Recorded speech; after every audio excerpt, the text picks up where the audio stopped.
Chers participants, nous sommes ravis de vous voir si nombreux à répondre à l'appel de Maroc Ingénierie. Vous étiez plus que 700 personnes à vous intéresser à notre webinaire qu'on organise avec les frères Mohsin et Zuhair El-Khdissi, qui nous ont honorés d'inaugurer cette série de Zoom sur les carrières des ingénieurs marocains. Un grand merci aux frères El-Khdissi d'avoir accepté cette invitation et j'en profite de les lui souhaiter un joyeux anniversaire, et je le dis bien, un joyeux anniversaire, puisque pour ceux qui ne les connaissent pas encore, ce sont des jumeaux et ils sont appelés maintenant à nous dire c'est qui l'aîné pour que je puisse lui passer le micro en premier, comme dicté par la coutume et la tradition. Chers participants et abonnés à Maroc Ingénierie, nous avons donné naissance à cette initiative pour mettre sous la lumière de nos projecteurs et celle des vôtres et de tous les citoyens marocains les précieuses contributions des ingénieurs marocains dans notre société.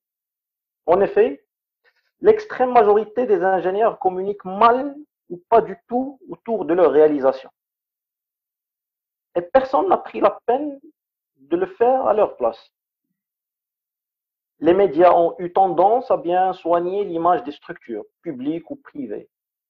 Ils ont eu tendance de bien soigner leur image.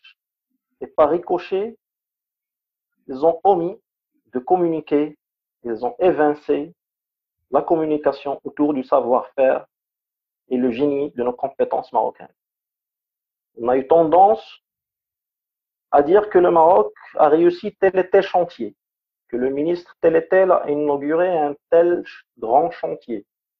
Je dis un exemple, et pas l'unique ou le dernier, et je le dis bien, c'est le pont Aoban Mohamed VI.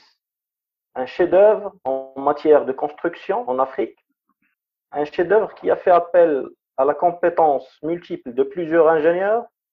Malheureusement, on ne les connaît pas. Qui a capitalisé ce savoir-faire? On communique des structures et on nomme et on évince la communication autour des gens qui ont fait ces réussites. Ceci est un constat général et ce n'est qu'à l'ère Covid-19 que surviennent quelques orphelines actions pour communiquer autour de l'ingénierie marocaine. Je fais allusion aux imprimeurs de visières en 3D, nos amis de l'ESIT qui ont conçu et excellé dans la conception et la création des masques chirurgicaux, et je parle des respirateurs qui peinent encore à voir le jour. D'ailleurs, même pour nos deux invités, ils n'ont presque jamais été invités sur un plateau télévisé que pour parler de leur dernière innovation, ils me corrigent, liée au Covid-19, et ce, après un cursus professionnel très riche de 21 ans d'expertise dans la matière du digital. C'est comme s'ils n'ont rien fait de leur carrière que ça, tandis que leur podium est plein et vous allez le découvrir de réalisation et d'innovation. Chers participants, le Maroc regorge de grandes compétences et on s'est engagé à Maroc Ingénierie de communiquer autour de ces compétences et de leur réalisation, de leurs chantiers et de leurs travaux. Je cède la parole à nos invités pour qu'on puisse les découvrir ensemble en plus profond et je passe la parole à Zuhair.